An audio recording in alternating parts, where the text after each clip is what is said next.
Welcome to another episode of Planet Possible. We are delighted you're joining us to hear evidence-led discussion about topics that are critical to the way we manage our water and environment.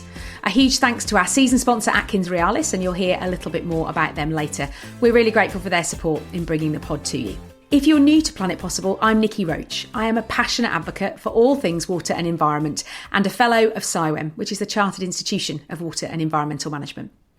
As we record this episode at the start of January, wherever you are in the world, your news is likely to be filled with images of devastating wildfires in Los Angeles or temperatures well below freezing alongside flooding across much of the UK. And in our last episode of Planet Possible before December, we covered the catastrophic flooding affecting Valencia in late 2024. And whilst climate and its impact on weather might be making the headlines, we know everything is connected, and nature and our biodiversity is also in crisis. We can't respond to one without impacting the other. In fact, Stentje van Veldhoven, the former Environment Minister for the Netherlands, said in early January, "I think this year we will see the integration of climate and nature and the recognition of how much they are interlinked." So, in today's episode, we're going to explore how linked climate and nature are and potentially could be in UK legislation. So, on the 24th of January, the Climate and Nature Bill is heading to Westminster for its second reading in Parliament. And in a moment, we're going to be talking to the MP who is bringing the bill forward, Roz Savage, to find out more about what it's aiming to do and why it's necessary. So to help us navigate this topic, I'm joined by an absolute expert in this space, the former chair of the UK's Independent Climate Change Committee and the UK's longest serving Secretary of State for the Environment, the Right Honourable, the Lord Deben.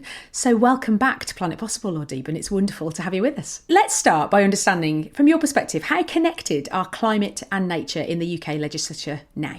Well, first of all, as a fact, they are totally connected. You can't deal with climate without dealing with nature, because what has happened to the climate is what we have done to the natural world. That's why the climate is changing. It's because we have removed the fertility of the soil. We've cut down the trees. We've put awful machines into the seas and turned up the seabed. We've done all the things that we shouldn't have done to nature. It's the natural world that we have interfered with, which has created the changing climate. So you can't deal with climate if you don't deal with nature. So the legislation that we have at the moment is in fact directly affecting nature. The issue here is, does it do it directly enough? Is it doing it widely enough? Are there things which we need to do in addition? But the idea that you can divorce climate action and dealing with nature is quite impossible. Well, that is a great introduction, Lord Deben. Thank you. So for our main interview, we're joined by Roz Savage MP, and Roz is the only woman to have rowed solo across the Atlantic, Pacific and Indian Oceans. She holds 4 Guinness World Records, and she was appointed a member of the Order of the British Empire for services to fundraising and the environment. So on the 24th of January this year, Roz will introduce the landmark Climate and Nature Bill in the House of Commons. So let's hear from Roz about the bill and why she decided to introduce it. Can you start by telling me what the Climate and Nature Bill is all about, Roz? The Climate and Nature Bill is sort of what it says on the tin, very much about the relationship between climate and nature. And there's also a people part that I'll talk about in just a moment.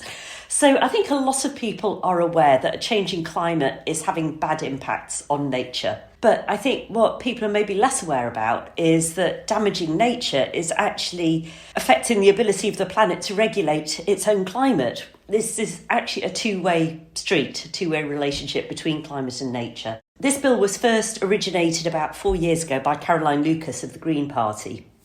I feel a bit like I've adopted her baby, or a 4-year-old as it is now. And I know that this was the aspect of it that she was really, really keen to get across, was this linkage between climate and nature. In order to fix one, you have to fix the other. It's not an either or, it absolutely has to be both. And then there's also the people part, which in Caroline's version of the bill and also other more recent ones is about a citizens' assembly, a climate and nature assembly, because I think often people feel that environment is something that's sort of over there, and maybe it's a bit of a luxury to have enough bandwidth and enough material comfort to be able to worry about environmental issues.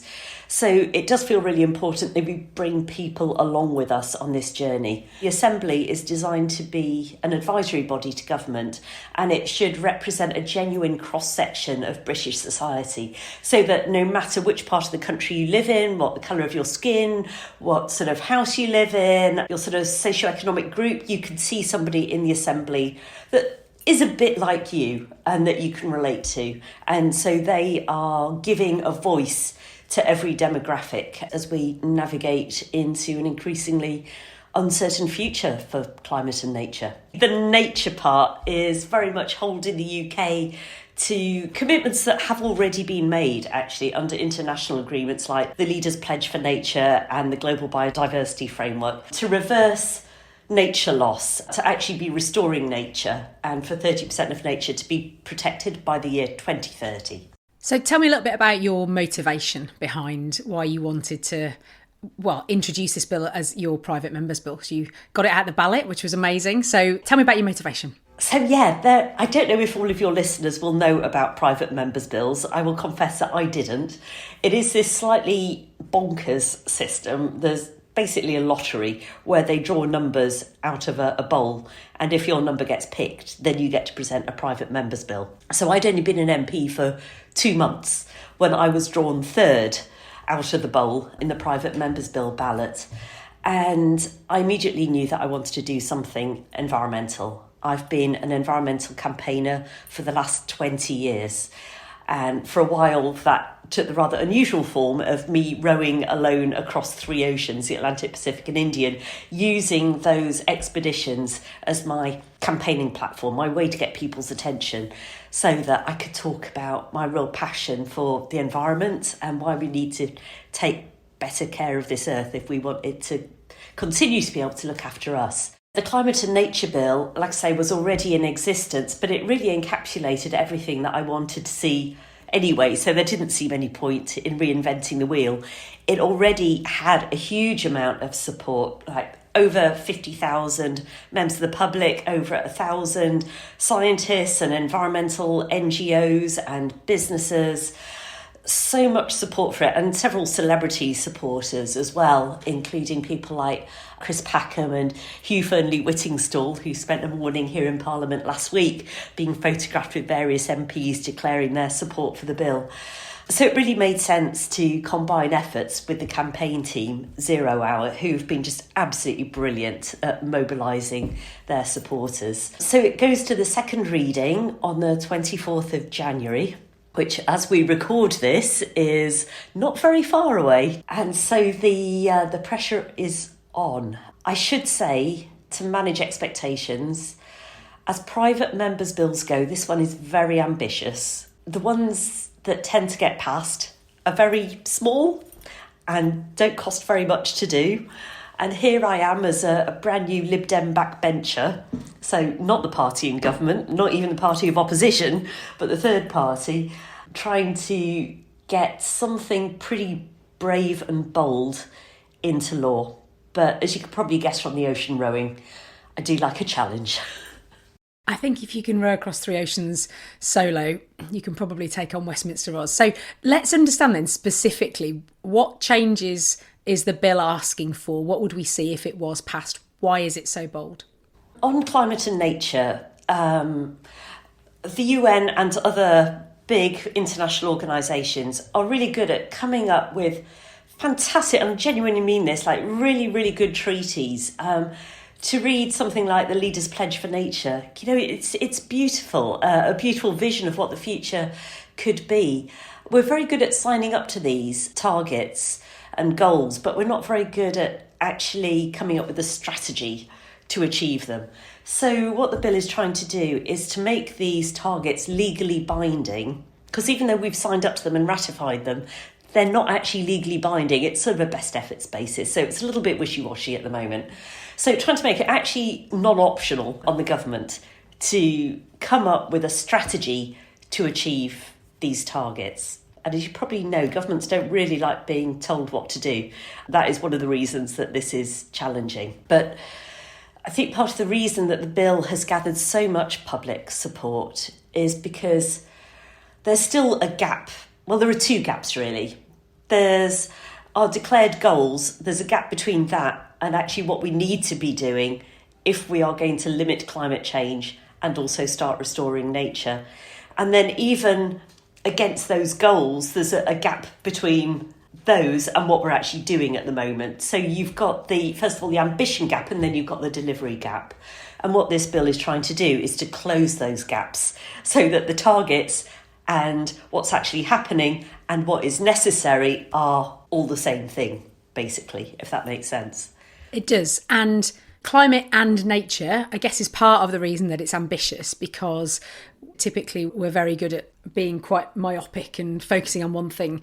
But it sounds like what the bill is trying to do is look across and acknowledge, as you said at the start of our conversation, the fact that climate doesn't exist without nature and vice versa. So specifically, how is the bill going to pull those things together? Is it the targets that do that, or is it doing more than that? The bill puts a responsibility on the Secretaries of State, I would say for DEFRA or DESNES, but one of the other parts of the bill is that we actually need climate and nature to be at the heart of strategy across all government departments. You can imagine that, transport and energy and housing, they all have environmental and nature and climate impacts. So that is one of the provisions. It's really up to the Secretary of State to determine their strategy. It's not telling them what their strategy should be. It's just saying it's your job to come up with a strategy to deliver on these targets. I suppose the challenge that we're facing at the moment as a world is that we're on the downward spiral at the moment. We are increasingly damaging nature and reducing its capacity to self-regulate. But if we can turn that into a virtuous spiral, if we start healing nature, then we actually start delivering on climate as well. And at the moment, in this country particularly, we seem to be taking quite a technological approach to climate. More solar farms, more wind turbines, £20 billion is being put into carbon capture and sequestration. And I'm not saying that these are bad things, but I would love to see a complementary section to that, which would be nature-based solutions to climate change. So when we regenerate soils, when we plant cover crops that have got the ability to draw carbon down deep into the soil as natural sequestration, when we plant more trees or rewild, allowing trees to grow up naturally, we're actually supporting nature to, in turn, to regulate climate. So I think that nature part is incredibly important. And I don't want to make this party political, but I will say that I think that is a gap in the strategy at the moment. So when I stand up to speak in the House of Commons on the 24th of January, I am really going to be banging the drum and being the most effective champion for nature that I can possibly be. To me, that is just so important. And it's also really, I suppose, the part of it that we care about. I mean, when I think about the future world that I want to see, that I want to grow old in, that I want younger generations to be able to get to know and love and appreciate. In my mind's eye, I am seeing trees and wildflowers and butterflies and hedgehogs and songbirds. And I think most humans deeply feel this heartfelt connection with nature. And what actually moves me to tears is thinking about what we have done in the course of my lifetime. The insects that have been killed off, so we have fewer birds. When I was small, we used to see hedgehogs all the time, mostly squashed on roads, sadly, but they were at least there to be squashed. I can't remember the last time I saw a hedgehog, alive or dead. Used to be when I was a child and we put bread out on the back lawn. Within minutes, you would have dozens of starlings squabbling over the crusts. I cannot remember the last time I saw a starling. So it's things like that have happened on my watch in my lifetime that really put the fire in my belly, and why I'm so proud to be bringing this bill and why this bill is so important to me. I think it's really important to bring some of what you feel to all of this, isn't it? I think often politics can feel quite dry and disconnected from real life. A bit sterile. Yeah, and it needs to be objective and balanced, and we've seen a lot of emotion in bits of politics. It's not always healthy, but I think for something like this, connecting with individual motivations is really powerful. I'm looking forward to hearing what you say in Parliament on the floor of the House of Commons. Roz, one thing I'm interested in, when you've just talked about nature in particular, is the UK, the British Isles. We're an island. There's a lot of competing priorities, aren't there? So what you've painted is a very beautiful picture that I think chimes with us all, on quite a deep level. And then you think about the practicalities of, we've got the government with some very big housing targets, for example, the challenges of making enough food for ourselves and so on. And I'm aware that DEFRA are looking at a land use framework at the moment. How does land use connect to the climate and nature bill? Because it feels like that's where some of these competing priorities really sort of live at the moment. I'm so glad that you brought up the land use framework. I can't wait to see it. It was promised within the first week after the general election. I think this is absolutely crucial. And I've had a lot of conversations about this, particularly with a fantastic woman called Fiona Reynolds, who was the Director General of the National Trust and also headed up CPRE and is now on the board of the Royal Agricultural University, which is in my constituency of the South Cotswolds. And Fiona was one of the co-authors of a report that came out in 2019 called Our Future in the Land, which is very much about land use. And the approach that she and I have been discussing is very much a multi-layered one. Everything is connected, but at the moment we tend to think of having houses over there and a solar farm over here and food production, a farm over there.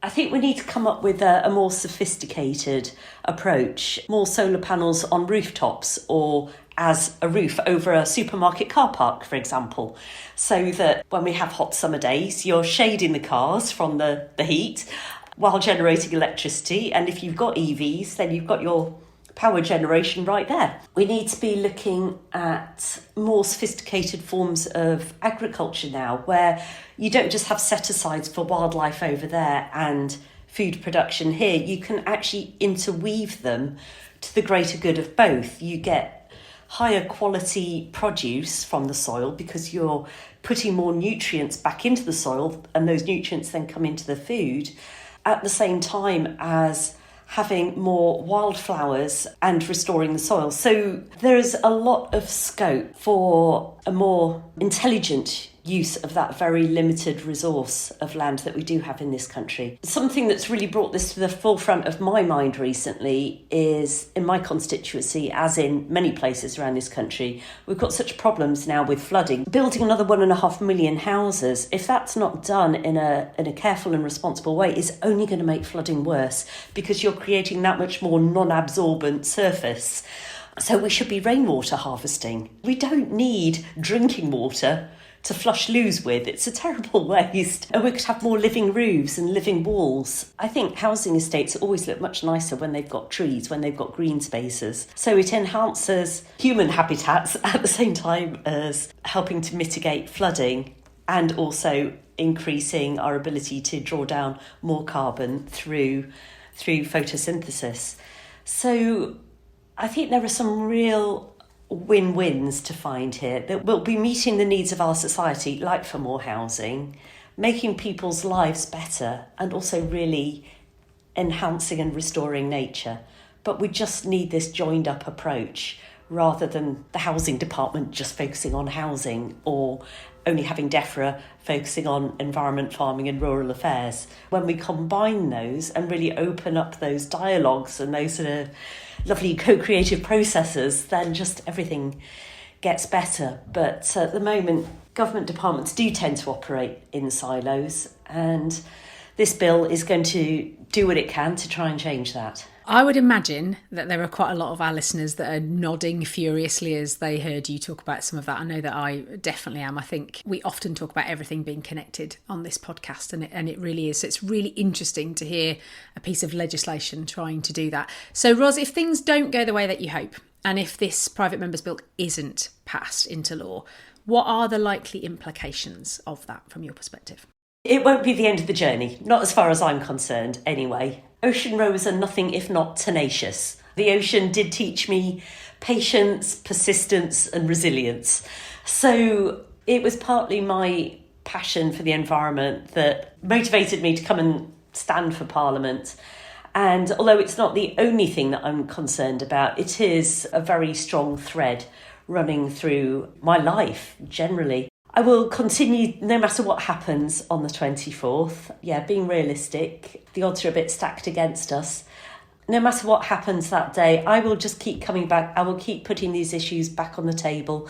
One of the things to come out of presenting this bill is that I now have more of a relationship with ministers in DESNES and in DEFRA and with NGOs across the country. Most of the big environmental NGOs, if not virtually all of them, are supporting this bill, and the members of the National Trust and the members of the WI. So we've got a huge amount of support and we will just keep campaigning. I don't know how old this bill will have to be before it actually gets into law, but we do need to close those gaps, the ambition gap and the delivery gap. This is the challenge of our generation. And if we fail at this, then we are not being good ancestors to the generations to come. We have to give this everything. I don't know what more I can say about that. Sorry, I'm getting a bit too emotional now. I think it's wonderful. You can absolutely hear the passion, and I think that's so important because it is really important. We spoke to the Future Generations Commissioner of the Welsh Government, Sophie Howe, the previous Future Generations Commissioner. That's another really interesting piece of legislation, I think, for similar reasons, yes. You know? And that's still sat there, isn't it? Not quite coming through Westminster. And you just think it's kind of getting to what you're talking about, which is we have to be connected. We have to join up our silos, but we also need to think much further into the future. And the parliamentary cycle doesn't lend itself to that, but these big weighty pieces of legislation are the way through, I think. So do not apologise for the passion that you clearly have for it, Roz. It's wonderful to hear. It really is. I think it's really important that our elected members care, and you clearly do. I do, and I'm so glad that you brought up Future Generations. That was one of the options that I looked at as Private Members Bill, because I've known Jane Davidson for a few years now. Jane was the Welsh Environment Minister who birthed the Future Generations Bill, and in fact I've got her book just right there on my bookshelf behind me that is so inspiring. So I had a long conversation with Jane, who is just fabulous. Now, she is also one passionate politician, although she's retired now from politics. I did actually weave a mention of Future Generations into the draft of the Climate and Nature Bill because I totally agree with you. We can learn so much from Indigenous traditions about that seventh generation thinking, that deep Indigenous understanding of the relationship between humans and nature. I mean, I don't even like phrasing it that way because we are part of nature. It is part of us. We are not separate from it. And if in our arrogance we presume to think that we can separate ourselves and even worse, conquer nature, then my experiences on the ocean, I think, really demonstrated very clearly to me where humans stand in the overall scheme of things. And nature is so powerful and we need it a lot more than it needs us. It's very humbling spending months at a time alone at sea in a tiny rowboat on very big oceans. You really understand on a visceral level how amazing and awe-inspiring nature is, and that we disrespect nature at our peril. I mean, I think if we look at the news at the moment coming out of, you know, terrible wildfires in the States, you can see that absolute power reflected in a completely different way, can't you? But you're absolutely right. We have to get things in balance and somehow understand the role that we play as part of that system. Planet Possible is supported by one of the leading engineering and design consultancies in the world, Atkins Realis. Here at Planet Possible, we bring a diverse range of voices from across the international water and environment sector to explore how to tackle the biggest challenges that we face. And that aligns perfectly with Atkins Realis' purpose of engineering a better future for our planet and its people. We're really grateful to Atkins Realis for their support in helping us bring Planet Possible to you. Roz, I could talk to you all day, but we need to draw things to a close, sadly. So I've got one final question for you. I offer all of my guests the Planet Possible magic wand. So I'm going to pass it across to you, give it a wave. And if you could make anything possible in this space, then what would it be? Oh, I love this question. Yeah, I sometimes feel like all my constituents think I was issued with a magic wand when I got elected last July. Sadly not. I think it would be a global outbreak of common sense and remembering, just that deep remembering that the future of the natural world and the future of the human species are inextricably linked. And nature is our greatest source of joy, but also, as you say, potentially our greatest source of fear when we look at the wildfires and the floods that's happened in Spain last year and all of the other very in-our-face clues that something is going awry. I know there's always been natural disasters and extreme weather, but yes, I would wave my magic wand and every human being across the whole planet would just fall in love with nature all over again and stand up and champion nature for the sake of future generations. That's what I would wish for. Well, that is a beautiful way to end our conversation. Thank you. Roz, thanks for joining us. It's been an absolute pleasure to have you on Planet Possible. Pleasure's all mine. Thanks so much, Nikki. So, Lord Deben, do you think that there's an appetite for a new piece of legislation when we're struggling globally to achieve climate and nature targets? Well, it's always difficult to produce new legislation because there is so much legislation and so many occasions in which one points out the facts that the legislation isn't actually working or hasn't actually been put into operation. And so I must say, I start, like so many others, to say what really matters is not legislation, but delivery. What are we actually doing? How are we actually delivering what it is we know we have to do? Now, I think this piece of legislation has a number of things in it which will be of great help. But I do think that the pressure has got to be on governments to deliver, not just the UK government, but governments throughout the world. And one of the problems with nature is that it's very often easy to sound as if you're delivering. You say nice things about nature. You talk about natural means of dealing with things. You constantly refer to the importance of the environment in natural terms, but you don't actually deliver. So for me, the pressure will be about delivery. Now, how the government will respond to this act, we shall see. The government that we have in the United Kingdom is, in principle, very much in favour of these changes. The trouble is that, like previous governments, when you actually get down to doing the things, it's really rather less good at it. And so I shall be looking very carefully about the delivery aspect. There's no doubt that Roz Savage is also very concerned about it. She doesn't want to pass a bit of legislation which everybody then ignores. So that's where the concentration will be. So you were Secretary of State, you were the Environment Minister for 5 years. So you've been at the heart of government, and you've just talked there about delivery rather than sort of legislation for legislation's sake. So what needs to be in place for delivery? Let's look forward, this bill passes. How do you deliver across such a big organisation like government with something like this bill? Well, the first thing is that we've got to be much better at delivering across government. All the legislation about climate change and nature at the moment is not being delivered because many departments don't think it's their responsibility. They think it's the Department of Energy or it's the Department for dealing with agriculture, but it's not me. Well, actually, it's every department needs to be involved in this. We are far too keen on having these siloed departments. So that, for example, it's got to be the Department of Education that not only thinks about how you teach young people, but also thinks about how do they put solar panels in the car park to produce the electricity the school needs. It's a tiny example, but you just have to think about all these things all the time. How do we encourage farmers to act and work regeneratively? What sort of encouragement can we do? All those things are practical. So it's not just a question of the department responsible for energy or the department responsible for climate change. It must also be the Ministry of Defence. How does it use its defence land? How does it purchase its vehicles? What does it do? And it's that delivery across government, which is the thing we've never conquered. One of the reasons I sort of don't like having a Department of the Environment is because it sounds as if you can box that up.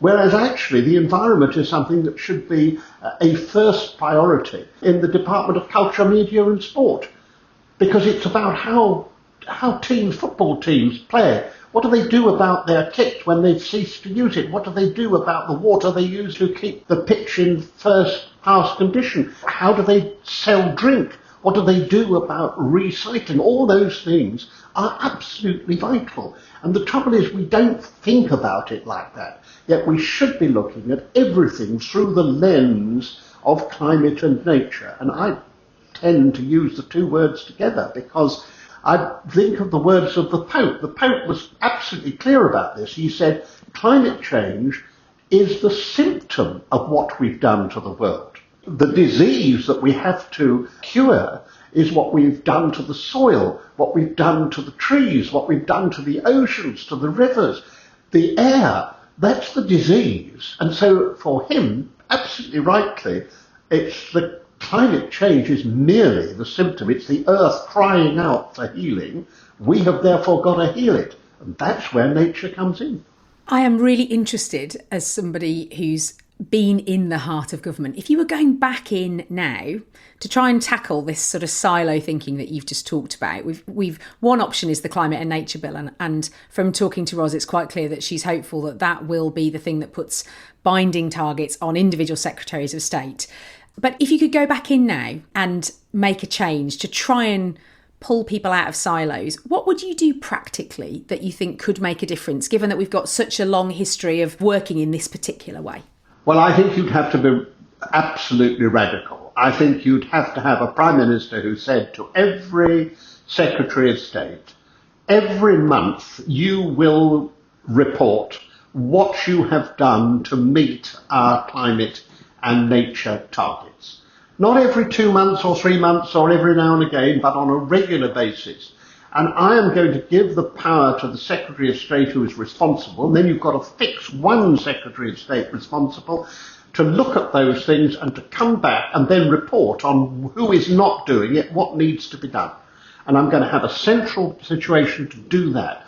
I think the person to organise that would have to be the Secretary of State for DEFRA, although I would actually have a new department instead of that. I'd have a Department of Planning and Land Use, which would be responsible for that. I would put agriculture into that department, as a matter of fact, and then that department would become the senior department in dealing with this, and it would have to be listened to. So you would never again have a situation like the one we've just had, which is where the Chancellor of the Exchequer made her taxation decisions by excluding the department that's most responsible, which was DEFRA. No DEFRA civil servant was present when she made her decisions about agriculture. I mean, never heard of this before, but this is the kind of siloisation. And the Treasury has got to learn something it doesn't like, which is that this is absolutely crucial for the future. If we go on losing our natural capital at the speed we're doing it now, then we're going to destroy our ability to live as a nation. And unfortunately, there's so much untruth being spread that we find it very difficult to bring home to people just how serious this is. You touched there on land use, and when I spoke to Roz, we talked about the much anticipated land use framework. So from your position in the House of Lords, what are you hoping for when you see the land use framework come through Parliament and come to the Lords for a little bit of oversight? What does good look like from your perspective? Well, I'm hoping that it's going to be useful. I mean, what I fear it will be is a sort of very vague series of statements about land, which we could all make. The purpose that we all fought for a land use statement is that at the moment, the planning system has no reference. I mean, the idea of planning is that in a small country, an island like us, every bit of land is really subject to competition. Somebody wants to build a school on it, somebody wants to grow food on it, somebody else wants to build houses on it, somebody else wants a sports centre on it. There's always somebody who wants to do something else about the land. So that's why we have a planning system. And we know we have to reform the planning system. The only trouble is everybody's in favour of reform, but they're all in favour of different sorts of reform, and much of it contradictory reform. So what I think is so important is that we actually start saying that this is the basic land use programme that we have. For example, I would want to say our land use programme says that if we're going to build, as we need to build, 1.5 million more homes, we should be building as many of those as humanly possible in already built up areas. We should be intensifying and producing much better communities. And that's what we should be doing first. And that we should not be automatically spreading out in the way in which we are. And if we are going to have new towns, let's be absolutely clear, they should be in places where much of the land is already despoiled, because we haven't got very much land that we need to have in order to improve the fertility of the soil. I mean, we have reduced the fertility of the soil even where we are growing food enormously over the past 50 years because we haven't treated the soil properly. So I want a land use system which also takes soil seriously, because without increasing the fertility of the soil, we'll just not be able to feed our people. And there was a very good comment. Lord Cameron said very simply, no government is more than 5 meals away from revolution. And this is absolutely true. If we can't feed our people, then a government is absolutely unsafe. So they better get that in their minds pretty quickly. Yeah, I mean, that's really stark, isn't it? Absolutely. I think, food and water, the absolute bedrocks of society, aren't they? So let's just think a little bit about climate change. That's a space that you have spent a good chunk of your career in. And we've obviously got the Climate Change Act. Do you think if the Climate and Nature Bill comes through, will it be building on things like the Climate Change Act? Can you see the connectivity there? Yes, I mean, I think there's a problem always, and that is that we have managed to make the Climate Change Act work, in some part, because it is unique. It's the only act which outlasts parliaments and enables you to insist upon people meeting targets beyond each election. Because the problem with climate change is that it needs permanent activity if we are going to solve the problem. It can't change every 5 years, every time we change a government. And yet we have a system, perfectly rightly, which says that democracy demands that every 5 years or so we refresh the mandate. So what the Climate Change Act does is to say you set not targets, but you actually set budgets. And Parliament then accepts those budgets. The budget becomes therefore the law of the land. And you can't change them without getting rid of the Climate Change Act. And of course, that's very difficult because people realise that that would be to destroy so important an institution now. Now, because of the extreme nature of that, you can't really keep on copying it for other things. And of course, people always they say, oh, what a wonderful success. Why don't we do this for health and education? Well, the reason is that once you did that, all of them would become very much weaker. It's because it's the only thing. So I don't think one wants to change the Act. What I would do would be to ensure that the remit of the Climate Change Committee, which sets these budgets, and which is entirely independent, and which I chaired for nearly 11 years, should be reinforced, which is not part of the Act. It just is that government would reinforce it by saying we want a much more detailed report on the state of nature. We want you to do that part. And you can always do that with the Climate Change Committee because, for example, we were given by the government, the last government, the responsibility for helping the government see how its foreign policy should be affected by climate change. In other words, if you know that the Foreign Secretary and the Foreign Department has become very, very active in the world as a whole about climate change, and we were therefore allowed to help foreign governments about climate change if they came and asked us to do that. So there's no reason why we shouldn't emphasise the importance of nature, although the Climate Change Committee is very clear about that, and it might well be that government would seek to appoint additional members of the committee, not too many, you can't have too big a committee, but who were specialists in biodiversity. That would be a very sensible way. There are a series of things that you could do of that kind. I don't think you can reduplicate for nature another climate change, partly because you cannot divorce climate change from nature, so you don't want to do that. But what you could do is to use this opportunity to draw much closer attention to the need for protecting biodiversity as an essential part of fighting climate change. We had Piers Forster join us actually in November to talk about COP, obviously, but really interesting to think about what the Climate Change Committee could become and could include in the future. Fascinating. Lord Deben, final question for you. I'm going to pass you the Planet Possible magic wand. So give it a wave. What would you like to make possible? I'd like to make it possible that the public could hear the truth and the lies which are being spread by people like Elon Musk, President Trump, constantly untruthful stories about these issues. I mean, there are a whole series of the newspapers which really don't understand that we are faced with the destruction of the planet as we know it, and telling the truth. So if I could wave my wand, it would be to rid us of the lies which mislead people and make it impossible for people to make proper choices because they are not given the truth. Well, and on that note, I mean, that's a perfect way to end. Absolutely. More evidence-led conversation. I'm entirely in support of what you've said. As ever, time has flown by and we find ourselves at the end of another episode of Planet Possible. But thank you for joining us. I hope you found the conversation insightful. I hope it's given you something to think about in your world. You can subscribe to Planet Possible on your usual podcast player to be sure to never miss an episode. And we love to hear your ratings and reviews too. We've got some more fantastic guests and topics lined up for the rest of the year, so I hope you'll keep joining us for those. It's already looking amazing. And keep an eye out on the 24th of January for the Climate and Nature Bill as it heads to Westminster to see how it progresses.